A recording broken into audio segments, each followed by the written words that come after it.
Speed was a heck of a film. Oh, with Keanu Reeves? With Keanu Reeves. Speed, a quintessential, probably, 90s film about the bus that has to go fast, hence the name Speed. And I thought to myself, you know what? There hasn't been a Speed in a while. It's true. Let's not just do another one. Let's do one of those soft reboot things.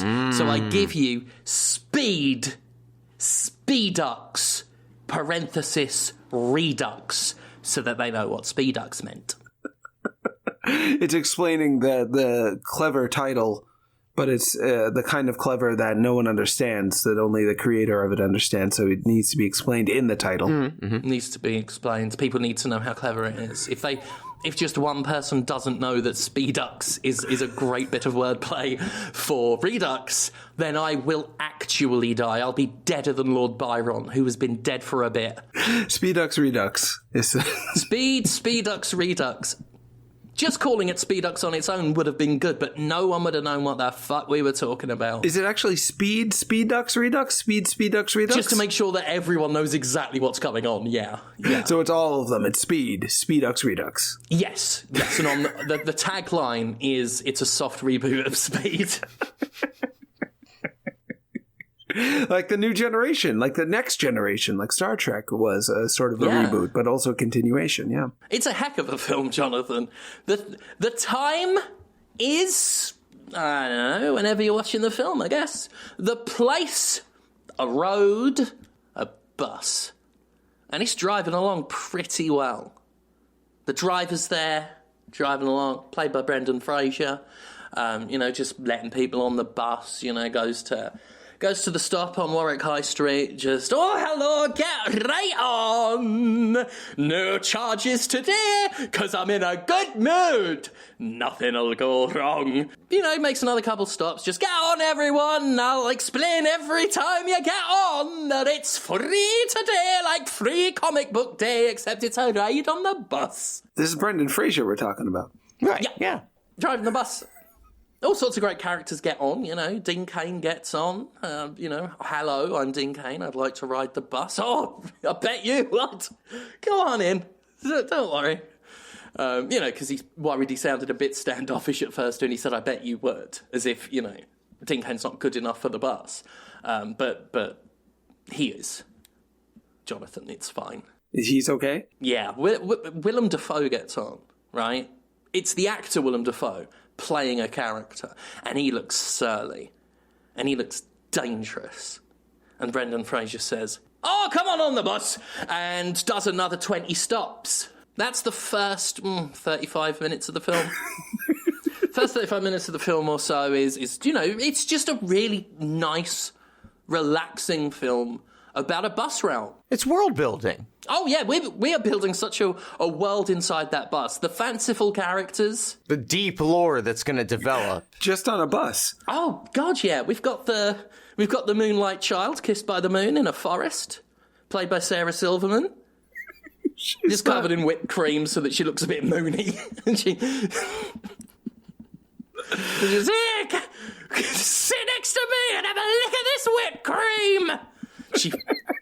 She forgot she was the moon child, and we made her look a bit moony when we filmed on the set. She thought she was she thought she was whipped cream Wendy, and we just sort of went with it. I mean, yeah, it came out fine. So that's how Sarah Silverman talks in the movie, and she's just unexplained, covered in whipped cream, and talks like that on the bus. Yeah, and throughout the course of this bus route, like we apply more cream, sort of like she's sat there on the right in a corner seat of the bus, just expanding out, just this cream, and eventually, Dean Cain looks over and goes, oh.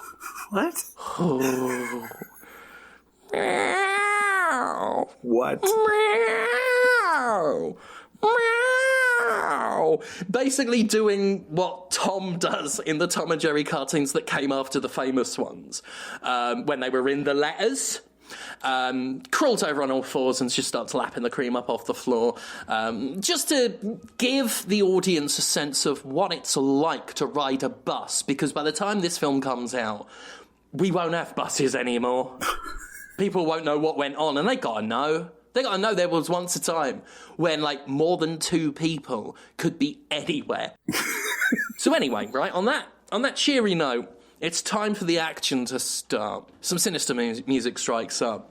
You know it's going to be bad. And that tension is built for a full 10 minutes. This movie is almost 50 minutes in. A lot of movies are 90 minutes. So you've used a lot of time to set the stage, I guess, but there's not a lot of story that I've detected so far. Well, it's about to pay off. Oh yeah? Oh God, right?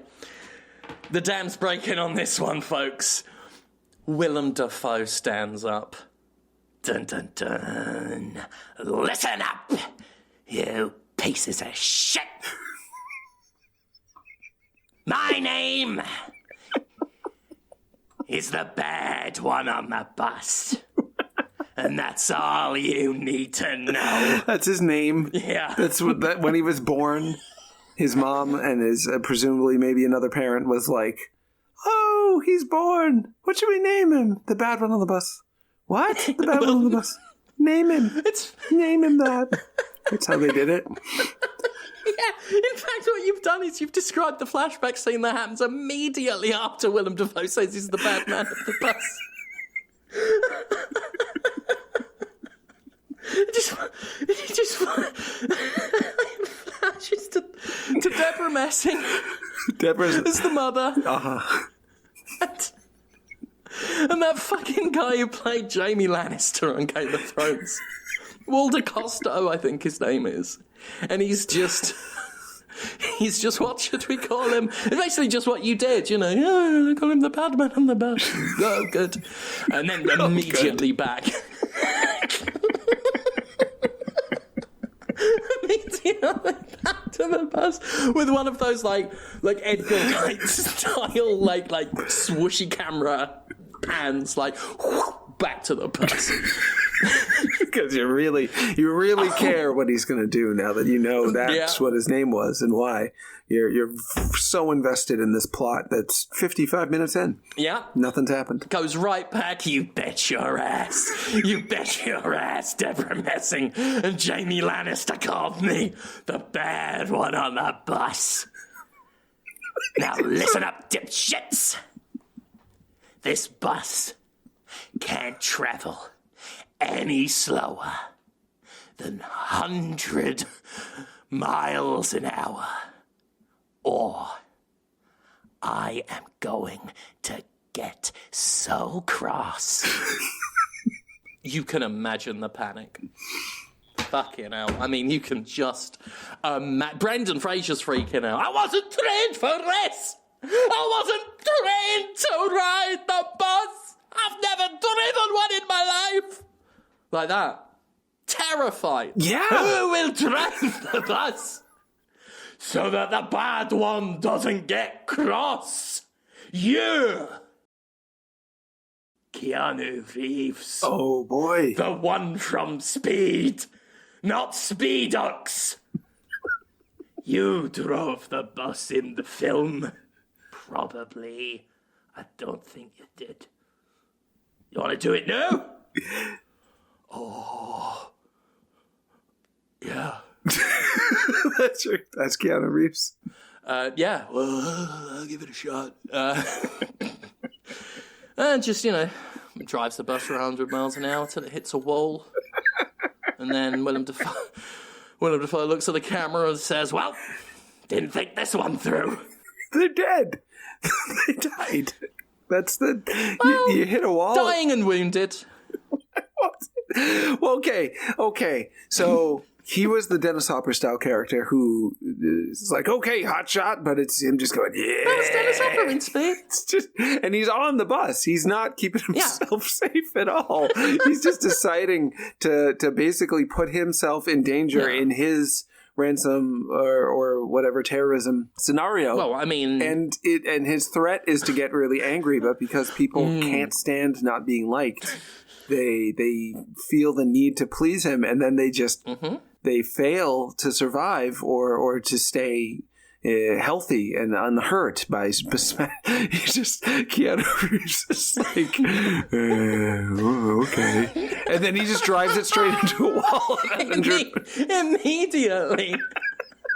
There wasn't even a wall in frame through the bus window when he sat at the wheel, but immediately, boff. And fucking blood and cream everywhere. The whipped cream because Sarah Silverman, the Moon-kissed child.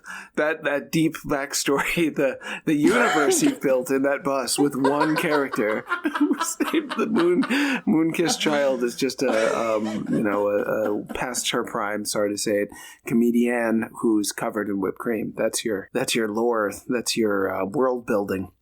In there. Yeah. And then you still got like a half hour, I think. The moonlit child, kissed by the wind in a moonlit forest. That's how she got her powers. What are her powers? What? A lot of cream. Mm-hmm. I was going to say. I thought it was going to be cream-based power. So is that the end of the movie? I think you're only at 60 minutes. Yeah, I feel like maybe we could... while the music, the credits music, which is the theme tune to Game of Thrones, so that everyone remembers what that was, really fucking freak them out. They'll be like, oh fuck, that was a thing. We might have Keanu Reeves voicing over the credits, maybe with the balance a little bit skewed, so you've got to really listen to him as he explains. Oh, he's really quiet. Just sort of.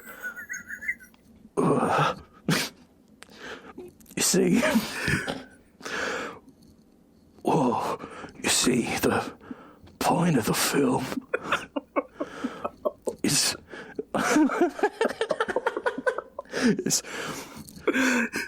to be happy in your own body and mind,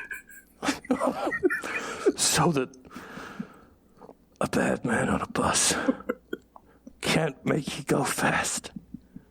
Don't. Why can't he talk? He's trying to not. Let me tell you something, brother. Don't ever give up. The Hulkster never gave up, and that's why he body slammed Andre the Giant, brother. So he gets a little louder, but only as Hulk Hogan. Yeah. Keanu Reeves has learned that he can really voice his desires if he does it through the medium of Terry Bollea. And just to explain that the film's about self-esteem. So he's an actor, Keanu Reeves, and they chose to deliver the message of the movie after the movie's over through voiceover over the credits. And he, as an actor, struggled to speak. In any way, he was too. He couldn't bring any tone out of his voice. He was just sort of talking into his chest until he suddenly said, "Let me tell you, brother." Until Keanu Reeves thought to himself, "I can do a better impression of Hulk Hogan. Marginally, let's go for that." He can do a better impression of Hulk Hogan than of himself, than of Keanu Reeves. Yeah. Yeah. It almost makes sense. It almost adds Just up. like a soft stick of shit can do a better impression of Jacob Rees-Mogg. Hey, British listeners. British joke.